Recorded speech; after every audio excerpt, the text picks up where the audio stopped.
Hi, Hi, everyone. Thank you for joining us today. This webinar is sponsored by both ACTE and NCLA and is geared towards administrators, superintendents, CTE directors, folks who are in leadership roles within the CTE community. And we invite you to share who you are and where you're from. I will be monitoring for questions that we can ask our panelists. But before we get started with our questions, I want to introduce our panelists for today. We have Dr. Patrick Biggerstaff, who is the Director of Career and Technical and Adult Education, and he's also the ACTE VP of the Admin Division. We have Dr. Jerry Brockway, who is the Superintendent of the Ashtabula County Technical and Career Center and past president of the NCLA board. And we have Dwight Hughes, who is the superintendent of High Plains Technology Center, and he's also on the NCLA board. Alicia Heislop is the director of public policy at ACTE. Brady McCullough is the superintendent and CEO at Autry Tech, and he is also a member of the NCLA board. And then we have Will Morris, who is the founder and CEO of EdConnective. So welcome to our panelists and also to our guests who are joining us today. For the panelists who are serving in school districts or CTE centers, we would love to hear from you on how you're currently responding to the pandemic that's happening. And also, if you're in a remote learning scenario, what criteria will you use to determine when it's appropriate to resume in-person instruction? And for this question. Thanks, Rachel. Thanks for setting this up and having us. Hope everybody can hear me okay. For those across the world, I guess, that we're broadcasting to, Woodward, Oklahoma, and High Plains Technology Center is located in northwest Oklahoma. And so population, we're small. We huge on ag and energy. We probably have as many livestock animals as we do people. So that drives our economy, the ag and the energy sector. So we're heavily involved with our businesses and try to follow suit with what they're needing us to do on our end as far as the training. We serve about 300 full-time students a year, but we serve about 10,000 students when you pull in all of our business and industry, safety training, things like that. So we have a lot of industry that relies on what we do. And so we take our cues a lot from what our industry is happening in the area. Some of the things that we're doing, and we may be looking at this a little different, we're not looking to see what we can do away from campus, but what we can do on campus and follow the guidelines. So we're looking at, staggering like our break areas. We're looking at installing new doors coming in where nobody touches anything. They're automatic doors. We're looking at putting barriers up in our classrooms, because if our philosophy is hands-on training, it's hard to do hands-on training if you can't get your hands on something. So we're kind of looking at a different approach and trying to follow guidelines, but still bringing people to campus, but keeping that social distancing guidelines in place, and trying to move forward this fall. We actually had staff come back in May. We were one county that didn't have a lot of cases. And so we've monitored that and followed kind of our governors and the CDC guidelines. We've had staff on campus, but we're not open to the public until June. And then we're going to start gradually opening to the public where public can come in. We did have a few classes that needed to finish up based on that business and industry piece. And we've scanned students in and monitored and documented temperatures as they come in the building. And then monitored, even they filled out a questionnaire to let us know maybe where they've been, and we've kind of monitored who we let on campus to kind of try to keep exposure of the virus. So I hope that answered kind of what you were wanting to start with, Rachel. Oh, absolutely. And I want to throw in a follow-up question on that. Are you experiencing any resistance towards the measures that you're putting in place? Not yet. Okay. Not yet, but we set up a counselor hotline if somebody, students, staff, people in the community, if somebody had a question or had a concern, we had someone there that they could call, talk through it. Like I said, we've kind of gradually brought it in. We didn't come back full days. We came back partial days, and we're kind of working into full days. But so far we haven't had. And we're a big facility without a lot of staff, so we've been able to social distance even when we're here. So we've tried to do that along the way. Okay, excellent. And then Patrick, what's happening in Indiana? Thank you, Rachel. My internet connection's jumping in and out, so I hope that you can hear me okay. Our population is about 10-to-1 secondary student versus adult ed. We take a lot of guidance, obviously, from our governor and CDC, as Dwight had mentioned, but we're also working a lot with our Commission for Higher Ed and our governor's workforce cabinet to determine when it might be appropriate to re-engage. We're a little behind Oklahoma in that all of our facilities are closed through June. All of our offices are closed through June as well, officially. So we're really looking at a very short window of the first 3 weeks of July before many of our school districts open again. So we're trying to, again, work with other parties to determine if we might be able to get folks back on campus to do some remediation and to do some certification testing before the next school year begins. Okay, and it looks like we had a couple of questions on monitoring temperatures for large numbers, and then also on the limits of the number of students. I believe those were for Dwight, since that is something that Dwight had mentioned. And Dwight, right now you're limiting the numbers. Is there any type of plans that you have in place as far as once you bring larger numbers back, or on how you decide what the limit is on the numbers?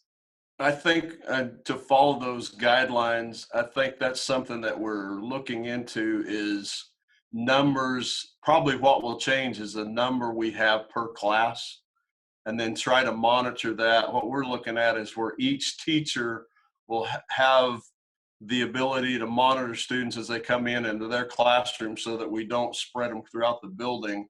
And if they feel like they are not meeting the standard, then they have the ability to send those students home. So that's one of the things that we've talked about. We still have, at this point, we're not letting large numbers back. So the few classes we have are business and industry type safety classes that we've kept those numbers down to about 5 or 6 per class plus an instructor. So we're keeping the numbers of students down. So we haven't had a large number that we're having to scan yet. Okay, and if the other board members want to chime in, my dogs are going a little nuts, so I want to stay muted, but if the other board members want to follow suit and chime in, thank you. Rachel, Brady McCullough. We're really starting to bring people back on campus now. We have been allowing some of our students that have just completed in the spring our full-time programs back in for some preparation for certification testing. So we're reviewing those skills with those students across campus now. We have also started back with some of our business and industry training.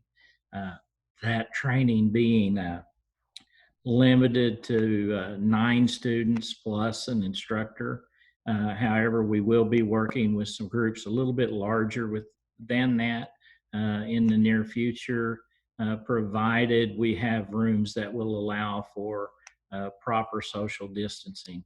At this point in time, we only train in particular rooms on campus. So we have an opportunity to do some of that deeper cleaning at the end of each and every training day that we have here. So we're trying to get back in the swing of things. The state of Oklahoma at this point in time will not allow high school students back on our campus. They will allow students to come back on beginning June 1. So we would expect to do some of that review type work with some of those high school students as well as the adults that we've been working with. So, Rachel, this is Jerry from ATEC, or Asheville County Technical and Career Center. We're located in the northeast part of Ohio. Our county is about 90,000 population. We're mostly agriculture, manufacturing, and plastics. So in the state of Ohio, like Oklahoma, our governor has limited the secondary students, or closed all our K-12 buildings until the end of the school year. What we've done is, like many of the states, have gone to online classes through Google Classroom, and our teachers and staff have done very well with that. In checking with the classroom teachers, we have good population or good participation by our high school students in the Google Classroom. We're just finishing up today and tomorrow with online classes for our secondary students. Our adult students came back 2 weeks ago. We have started all our adult programs 2 weeks ago with in-person and some distance learning. We're under, obviously the K-12 is under the Ohio Department of Education, and our adult classes are under the Department of Higher Education, Department of Higher Ed. I don't know, like other states, but we have to submit our plans for restart to the Department of Health. Each one of our counties have to report to the respective Department of Health. So we submitted our plan to the Department of Health for restarting our adult programs, and it was approved. We are limiting our adult classes to 1 to 10. We are taking temperatures of all our students that come in by the teachers. We're sanitizing all the classrooms and labs after and before. We're also sanitizing the equipment that is used by each student after each student uses it in order to be in line with the protocols. We are bringing high school classes back June 1st, and we're going to have in-person summer school, which has been approved by our health department. Again, a 1 to 10 ratio. Again, with sanitizing and taking after each class change. We're not, with summer schools, it's a block schedule. So we normally sanitize before and after.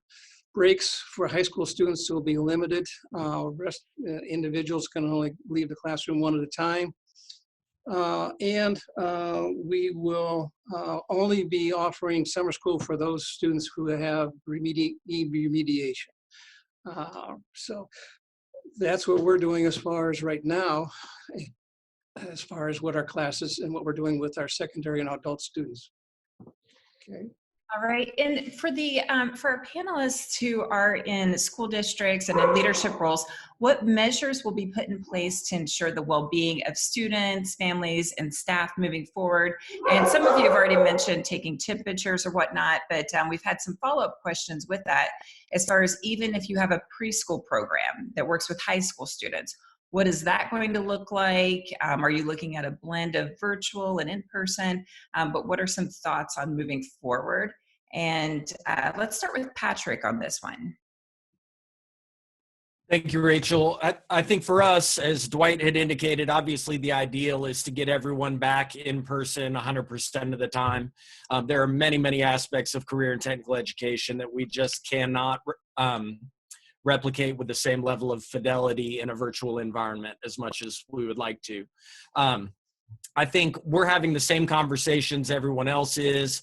Are we going to work on social distancing, taking temperatures? Are we going to have everyone wear a mask?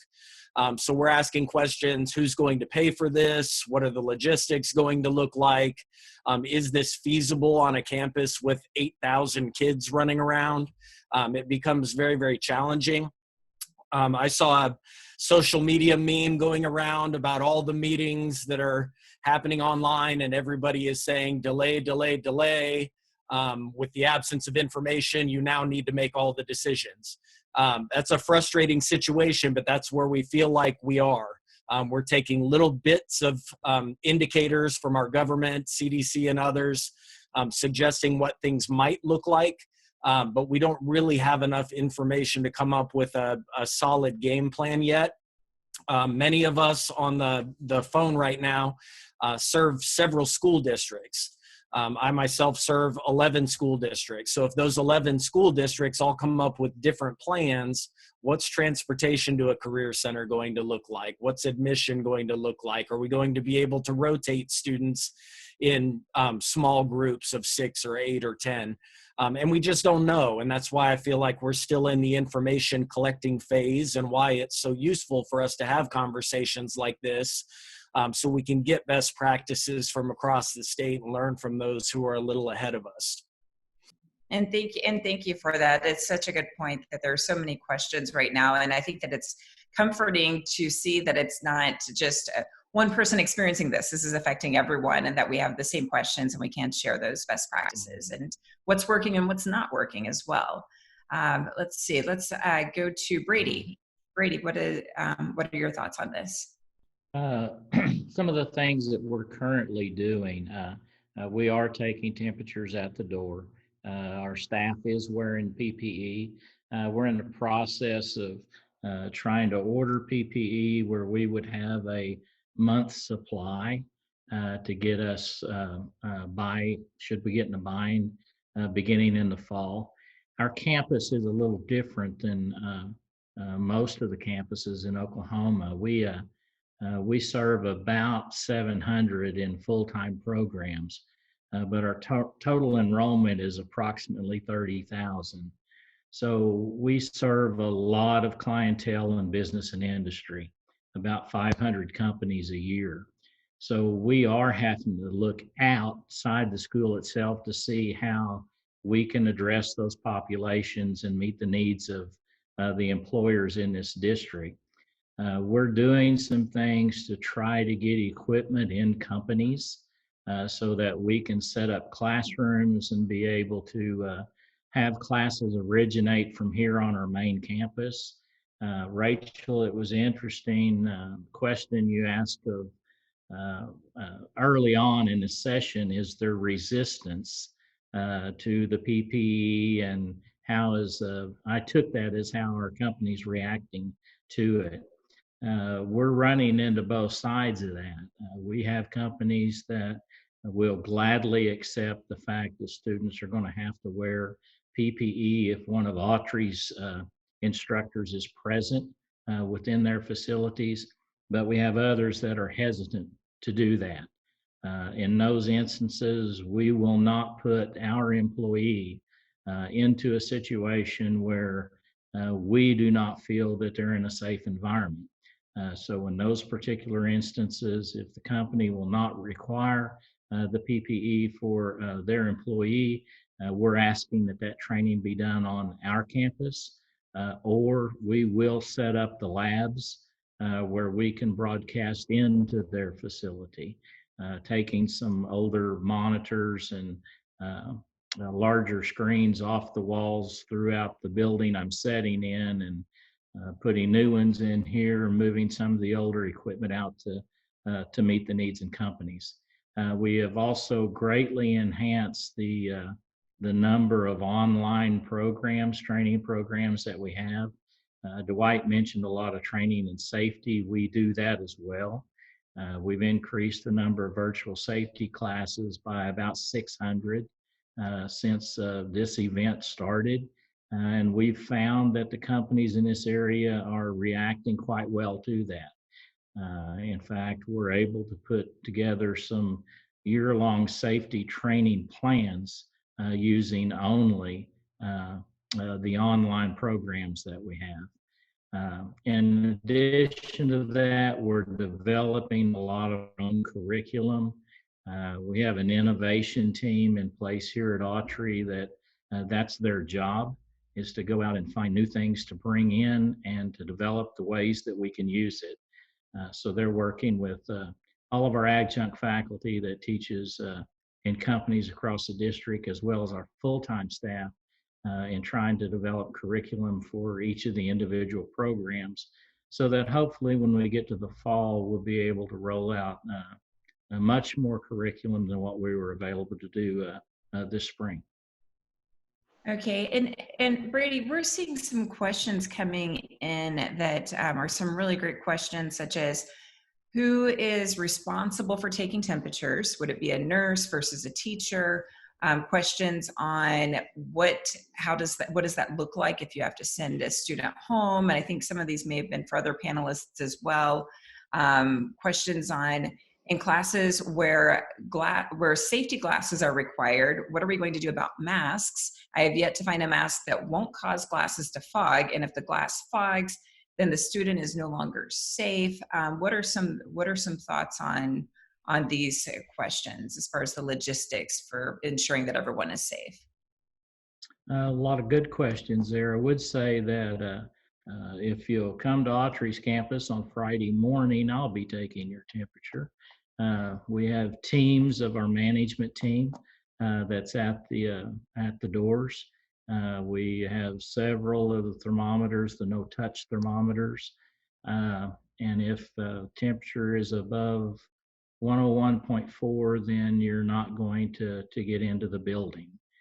So we are testing before those individuals are allowed to enter into the building. Granted, our public school system, K-12s, most of them ended on the 15th of May, so we don't have that big numbers of high school students coming to us all at once at this point in time. We have looked into the future at the possibility of hiring those services out.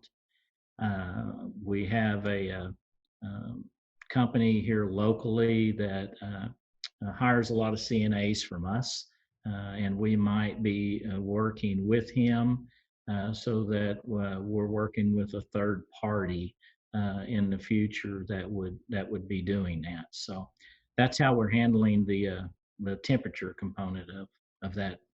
Thank you. So Rachel, what we're doing is we're having a school nurse right now taking all the temperatures. We have a couple school nurses, and then when we also have secretaries, and we've ordered like 200 no-touch temperature thermometers or whatever they call. And then we're also ordering an infrared device that'll take 20 scans at once. So we were going to use a combination, but when we start school in the fall, we'll probably having the teachers taking the temperatures, but also using the infrared scanner for students. We don't want them obviously to congregate, but it also is as they come into or go down the sidewalks off the buses, we're going to be scanning them that way also. So they still stay within 6 feet of each other, hopefully, which is going to be a problem for kids that are 14, 15, and 16-year-olds to stay away from each other.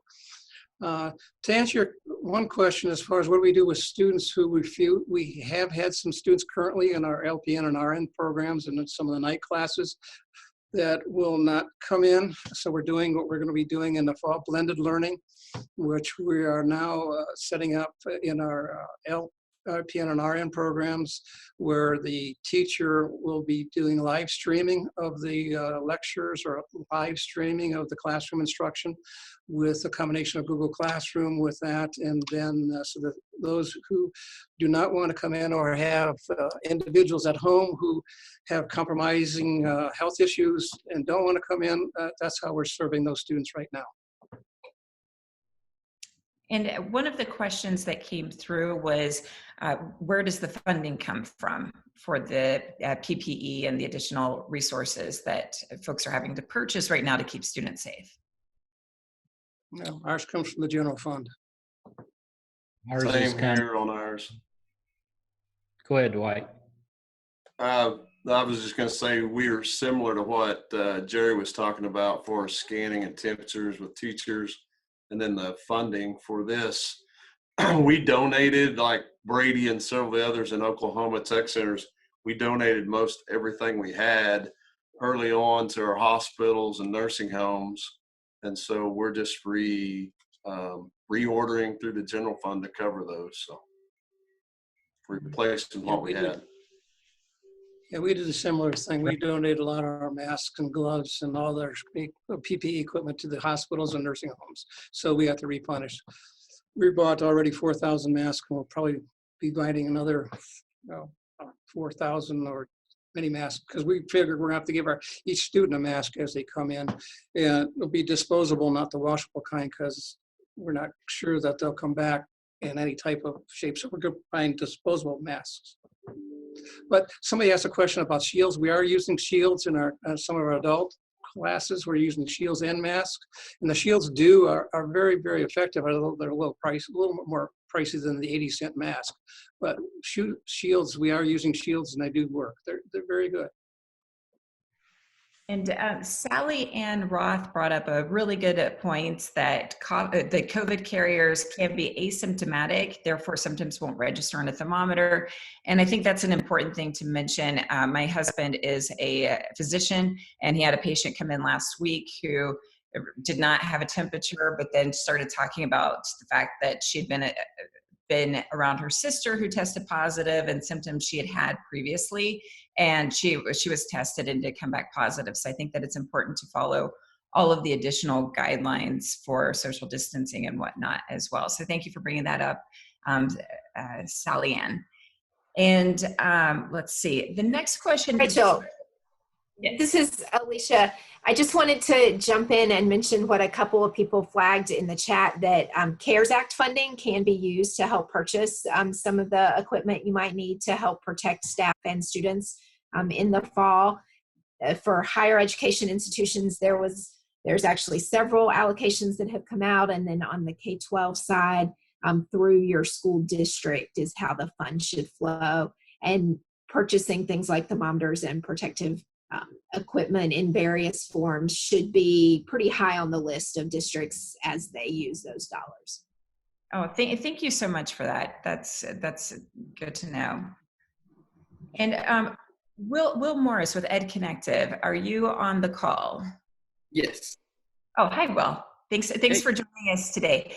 Hey, Will, I saw, I was on a webinar that you were a panelist for recently, and one of the things that you mentioned was the difference between coaching in an in-person scenario versus remotely. Can you share a bit more about the differences and the considerations that folks need to think about with COVID?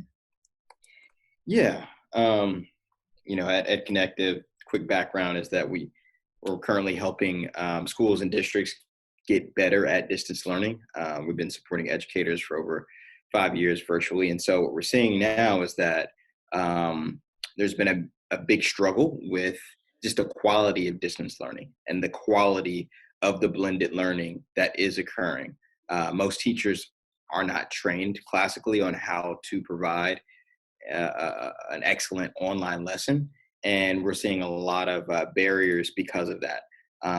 We know that virtual teaching through an equity lens is incredibly important, but that does require training. We also know that when you have existing professional development and existing instructional coaches, coaching in a virtual environment is very different also. And so equipping staff on the professional development end and equipping just the actual educators themselves with the appropriate training to do this work well, do distance learning well, is a huge determinant of success or failure that we're seeing for many schools and districts as they prepare for those distance learning contingencies for the fall. It's not like we can just give everyone a device and the instruction is going to follow. Really, the software, that high quality virtual teaching, is a big gap area that we're seeing that people are trying to plan for in the fall. And thank you for that. And if you don't mind sharing your just a link to your website, because I think that that's something that I hear very frequently that folks are trying to wrap their head around, is that we have teachers who this is their first time trying to teach in a remote environment. So not only are you trying to provide instruction for students, but you're also trying to now learn how to use different platforms and how to coach and do all these pieces remotely that can really be a struggle. Rachel, can I jump in? My name's Dexter Knight. I'm principal of a locally operated career and technology center in Nicholsville, Kentucky. And I think a lot of questions I see in the chat thread are, how are we going to teach labs? How are folks across the country going to teach labs that that are obviously so difficult to social distance while you're teaching a student to weld, for example. So I just kind of want to hear what the group's ideas are. That's the big question that our 40 teachers at our center want to know. And thank you for that. And that is a huge question. And I'll invite the panelists to just jump in and respond to that. Well, how we're going to teach labs, our OTech, we've already come up with diagrams as far as how we're going to keep them as far as each bay and go from that standpoint. We'll probably go to a block schedule of a 2, 2, and 1, where we'll have half our students in on alternating days. We're going to have to keep our labs down within 10 according to our guidelines right now, which they'll probably be loosened up by the fall. Our electricity class, we're doing the same thing with the labs. So we're building stations that will be 6 feet apart. Our welding labs, as far as we're concerned, as far as they are self-contained booths right now, as far as for the lectures concerned, our classrooms are geared for 25 to 30, so we're redoing our classrooms again to make sure they're 6 feet apart, and we figure we get to 17 to 18 kids in there at once. So we're looking at modifying our facilities to accommodate that, and our labs as such will rotating the students every other day. I feel, and we feel in our school, that obviously we have kinesthetic learners, so we're going to maximize our lab time and minimize our academic time. We're a full service center. In other words, we have academics and high school students all day, but we'll move our academics to more of an online and keep our labs as more as possible with block scheduling. That's how we're going to do it. Your 221 is going to be an A day, B day, Monday, Wednesday, Tuesday, Thursday, and then Friday's virtual. Well, we're looking at Mondays, 2, 2, and 1, with Friday being virtual, and then most of our academic being virtual.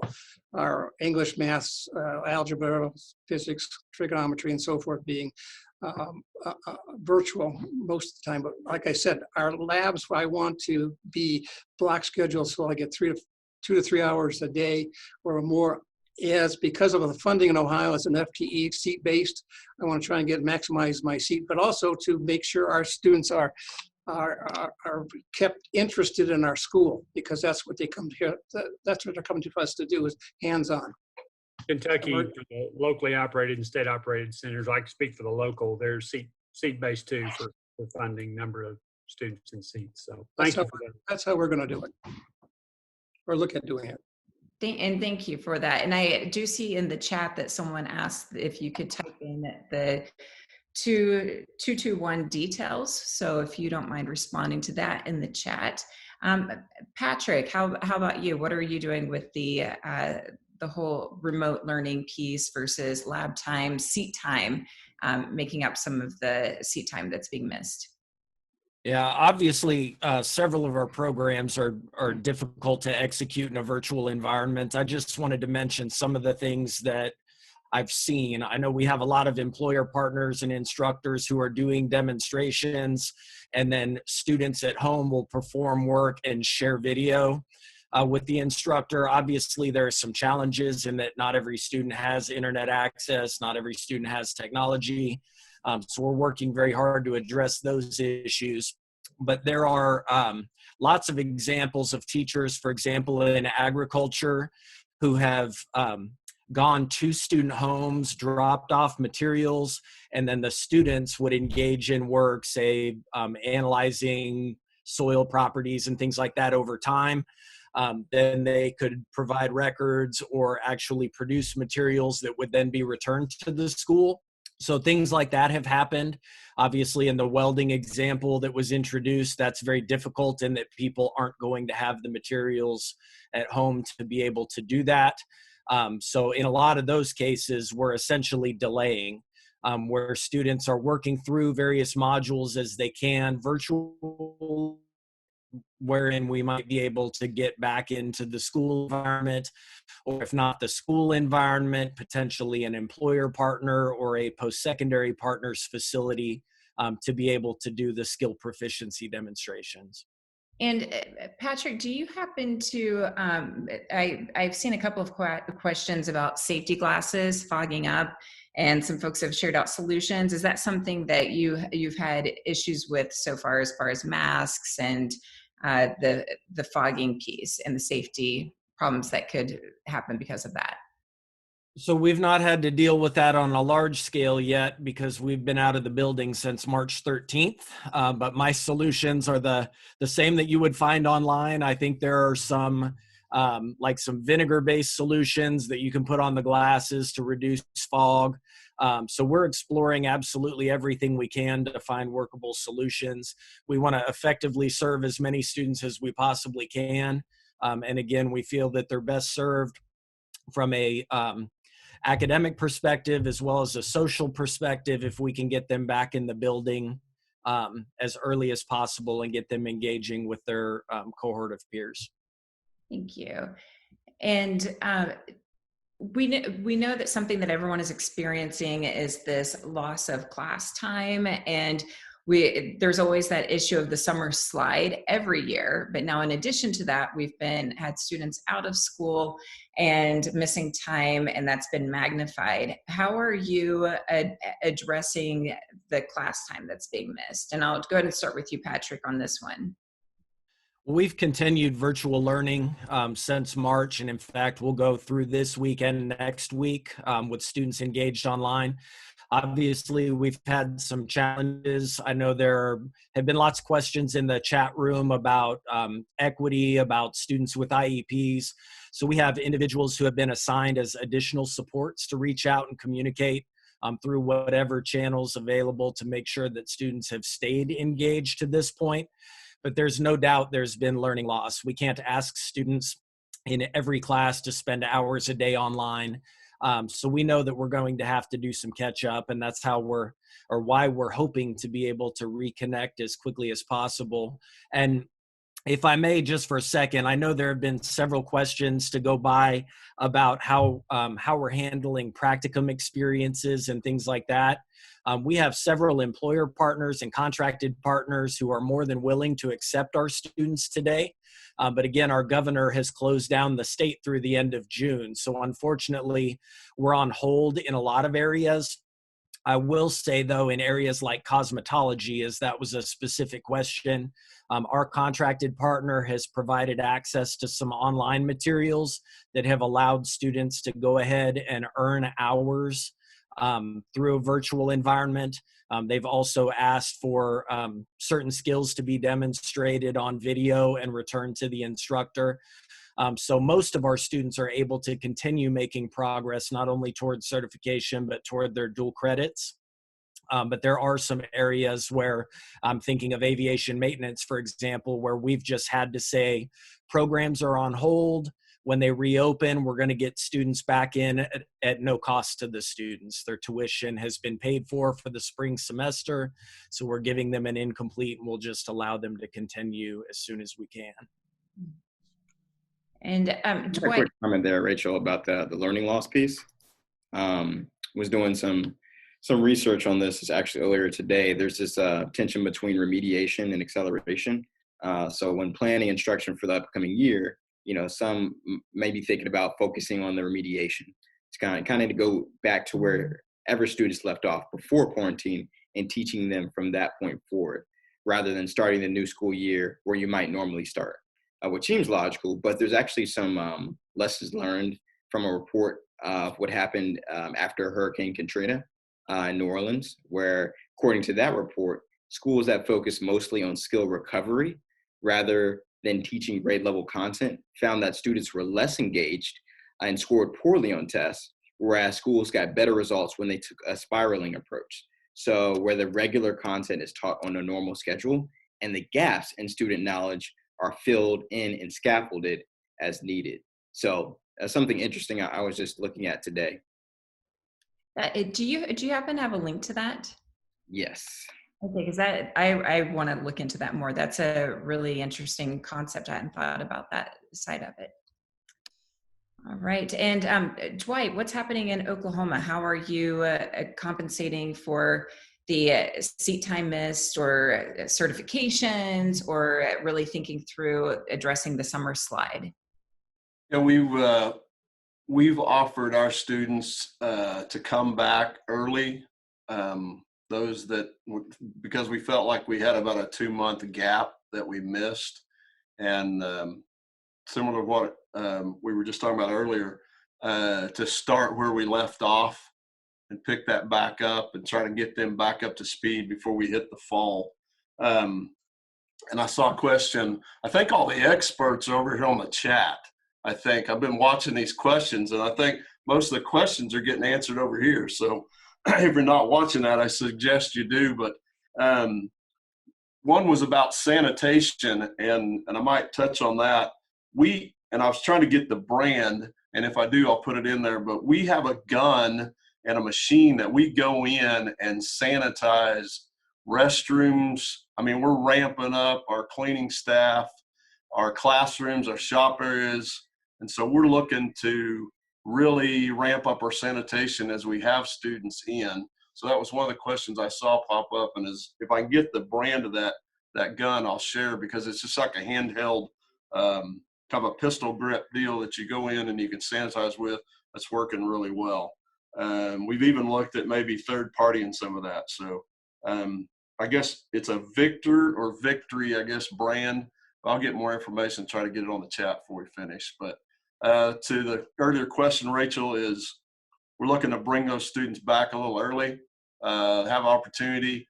We actually have offered too, if they want to stay, even though we feel like 2 months, we've offered them the rest of the semester, and we're going to probably expand. We're open from 7 in the morning till about 10:30 at night. So we may have even where students can come in the evening and we're looking at some creative times where they can come in and catch up, so we don't feel like we cheated them in the spring. That's a great idea. And are your instructors responding well to that? Because I'm sure that affects their schedules. Yeah, we already have, because of the way we're set up, and Brady's similar. We've got kind of a day staff and an evening staff. And so we would just break that up. It might be a different instructor, but similar, same trade. So we might have a day construction teacher and an evening instructor in construction. So we can break them up a little. And that's what we're also, I think Jerry mentioned, keeping the numbers down and changing the schedule. We're looking at that too, offering adults evening sessions to come in for if they want to do that. And I'm seeing some excellent resources being shared in the chat. As you mentioned, Dwight, and there are a lot of people with great thoughts on this. And I just want to mention that in June, we're going to be having a webinar that is based off of Sanel Bhakta. We did a podcast last week, and he mentioned like a coffee time where people come in and just share out resources and questions. So we're going to use that concept and just have folks come in without having without having formal panelists. Anyone can jump in, chime in, and share out. So stay tuned for that. You'll see an email blast about that later on this week. And Dr. Brockway, what's happening in Ohio? How are you guys compensating for class time and certification pieces? Well, we're doing a similar as everyone else as far as offering certifications and credentials after school year. And our instructors are going to be doing that. We're going to be paying them a flat fee per hour for that, because it's after their contract time. We're having a great response with that as far as those students that still need certifications, ASE, AW, American Society of Welding, and so on and forth, and as far as that's concerned. So we're doing similar to everyone else. I see the question as far as PD for teachers. We're going to have PD for teachers in August as far as what we're going to be doing for the fall. We're putting a task force, a group of teachers together first 2 weeks in June, a cross-section of CTE teachers, academic teachers, and support staff to look at what the current guidelines are. In Ohio, they change every time there's a governor's press conference, almost as bad as, I won't say it, our president. We won't go there. But so the guidelines changed quite a bit, but so we're going to look at what we're going to do for next year. We put together right now a draft of a 3-page startup plan dealing with the institutional operations, program and classroom operations, classroom access, student breaks, community outreach. We feel it's very important for the parents and the community to understand we're going to be the safest school in the county, or safest school in the area, so that their parents are not afraid to send their kids to our campus or their children to our campus. So we're going to really promote heavily how much we're going to sanitize and PPE, and also the hands-on training they're going to get. And thank you. And while I have you on, there was another question that came up. Let me see if I can find it now. Let's see. Are you convening a task force to plan for return, and who is on it? Is it something that all stakeholders are involved, or how are you approaching your task force or your plan? We're putting it together, like I said, a cross-section. The administration is looking at the teachers, so we're going to put CTE teachers on it, academic teachers, support staff, counselors, our intervention specialists. So we're going to have a cross-section of the district team, put the team together, and then look at what would be the best, like you want to say, best practices for our district, so we get complete buy-in of the whole a whole district family. Okay, and Brady, how will the current pandemic alter CTE or education in general beyond just the near future? I think a lot of the things that we are turning to now in a virtual format are going to be here to stay. I think it's not only in our full-time programs, but what we might do in a customized format for business and industry. We have, in looking into the future, we're looking at different ways for curriculum development, not only the development that we might do inside Autry itself, but the way we would even work with outside people in development of curriculum. Rachael, in the past, if we had a company that needed a specific technical program developed, then we would be going into a plant, recording how they operate equipment, what types of equipment they use, safety practices, bringing that back, putting it into a stand up in front of the class format and making that delivery. In the future, we'll make sure that all of that is recorded, where we can put it in a digital format where it'll be available. We also contracted with adjunct faculty to develop curriculum currently and in the past. What I see in the future is Autry Technology Center and other schools will actually be reviewing curriculum from different instructors and hosting that on our servers with a royalty paid back to those people that have developed the curriculum.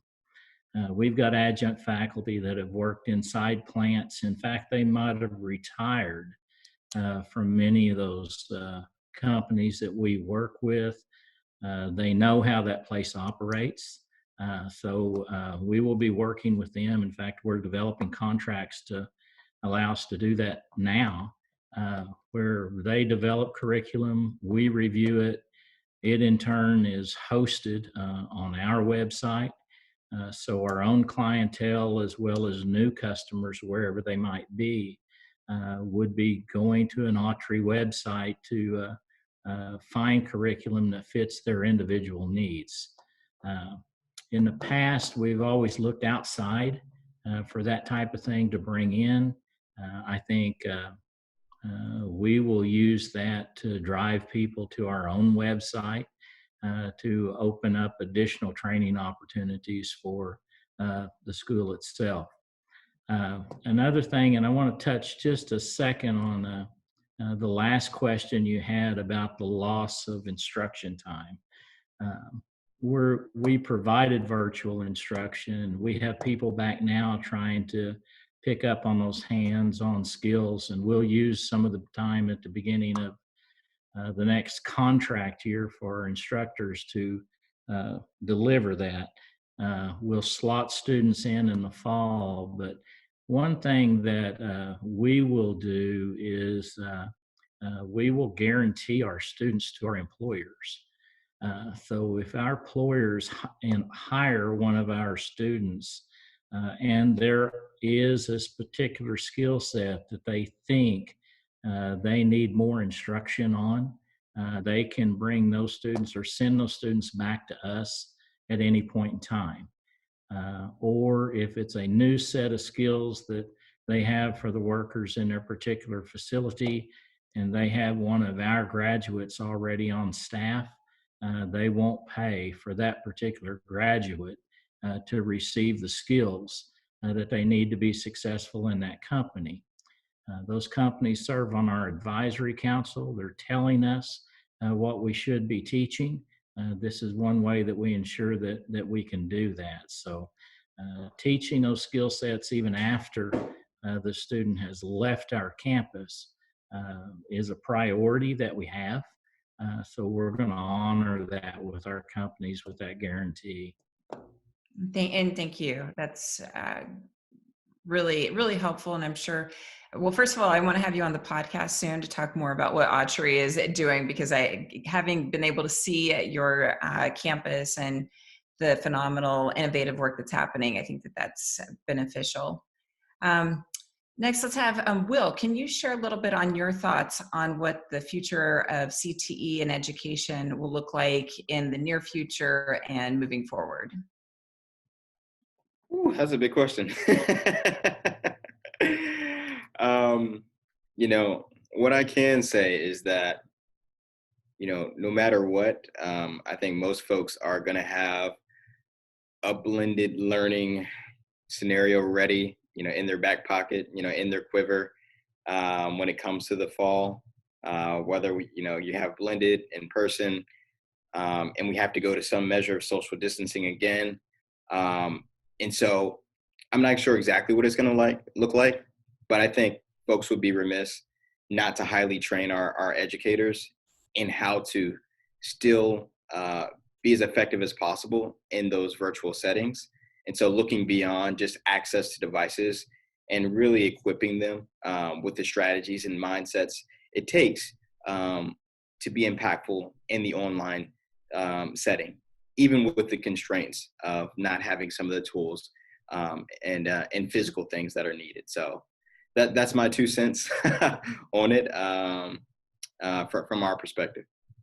No, and I think that's a really good point. It's not going to return to operations as they were prior to this. It will be something to where we all have to be prepared for what could potentially happen in the future. And I know we're getting close to our hour, so I want to make sure I give Alicia a chance to share out policy updates. Alicia, thank you so much for being with us. Can you share with us what's happening in the realm of career and technical education when it comes to policy updates? Sure, thanks, Rachel. So right now we're in a bit of a calm period in between legislation in DC. They're working very hard at the Department of Education to get the CARES Act dollars out to states and school districts and post-secondary institutions. As I mentioned earlier, if you don't know exactly where those dollars are or how they're being spent, I would definitely encourage you to loop up with decision makers at your institution or in your school district to ask questions. We've heard in some cases about the funds not really making it to CTE programs, particularly at the K-12 level. If the money flows to your school district, it might be eaten up by food services or other emergency spending, which is certainly valuable, but we want to make sure that school districts are thinking about all of the programs and services that students need. So as those dollars are flowing out, Congress is looking at what the next package of relief might look like. I think it's almost certain that we'll see some type of state stabilization fund built around education, similar to what was in CARES, with a slush fund of sorts of dollars that go out specifically to institutions and school districts to help make up for what we know will be very severe state budget cuts in most places, some of which have already come, others which are down the road. So that's one of the likely things. How much it will be and exactly the timing is the uncertain part.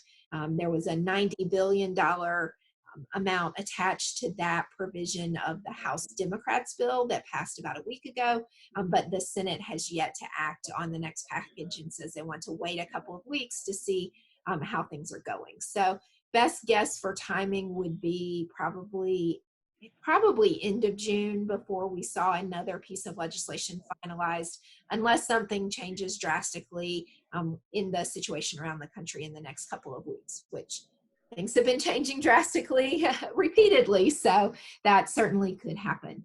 The one thing that we're really advocating for is specific resources for CTE programs that would flow through Perkins, which would help to counter some of what we're hearing about the dollars not making it specifically to CTE programs.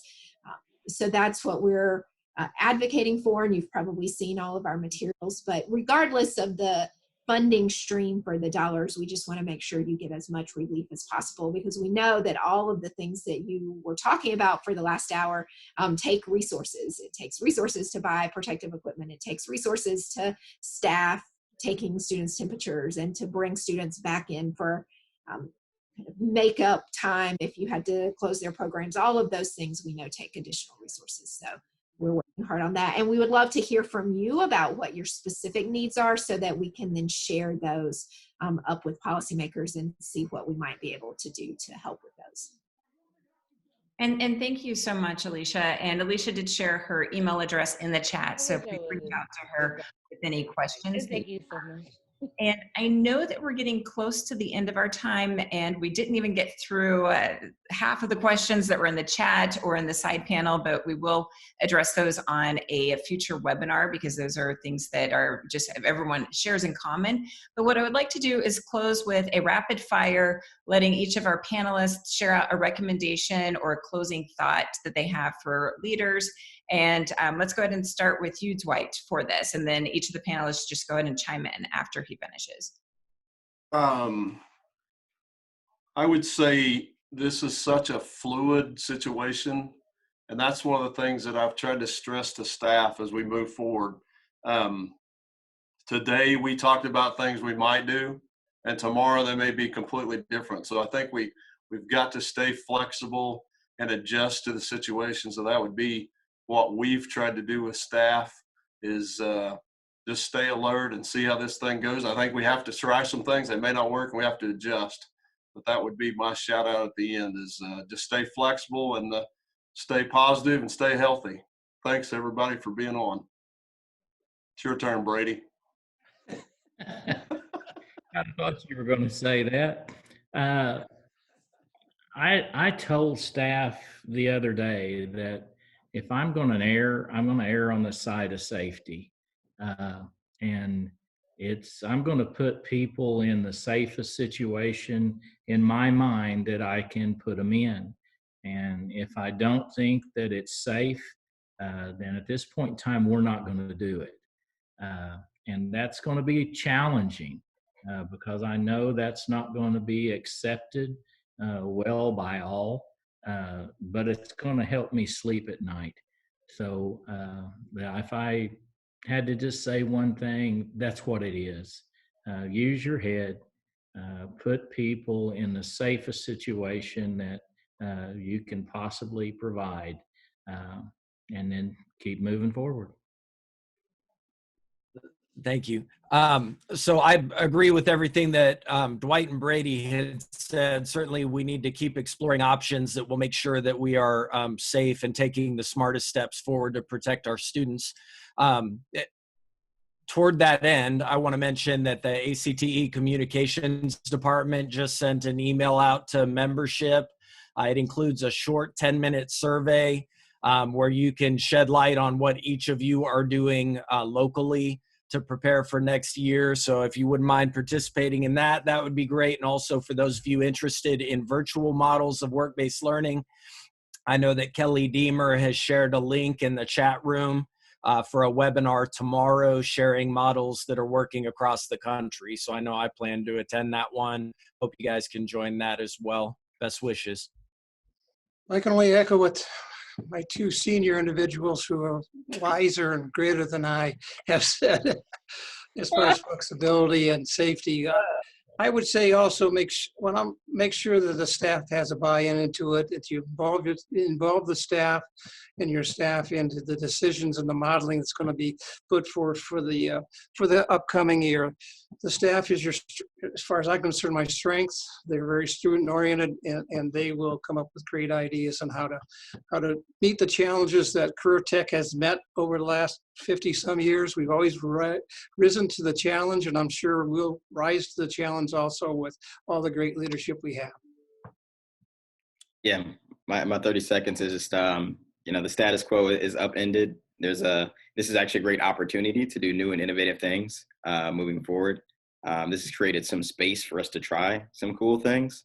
So I think that's an interesting way to think about it. And also here to help at Ed Connective, just put a link in the chat. We're having a panel tomorrow. Some of our coaches who are working directly with teachers. It's more educator focused. So like if you're a teacher or something like that in your network, you can direct them towards that about tips and tricks on the distance learning best practices. So yeah, definitely would direct folks to that. And, we'll be helpful as any way we can over here at Ed Connective. Thank you. And I think that, let's see, Alicia, do you have any closing thoughts you would like to share?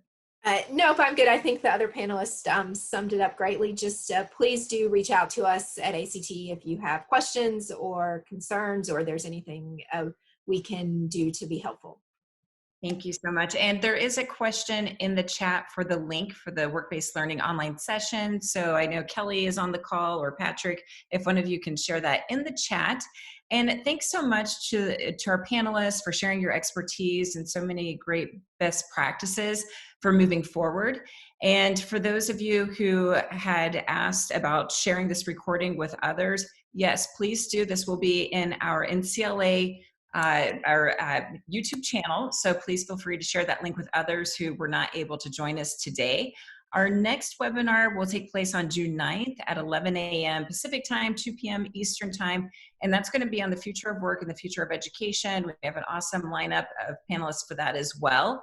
Thank you. Be safe, and please continue to share all those best practices, and we'll make sure that we address the questions that we did not get to in the chat in a future webinar. Thanks.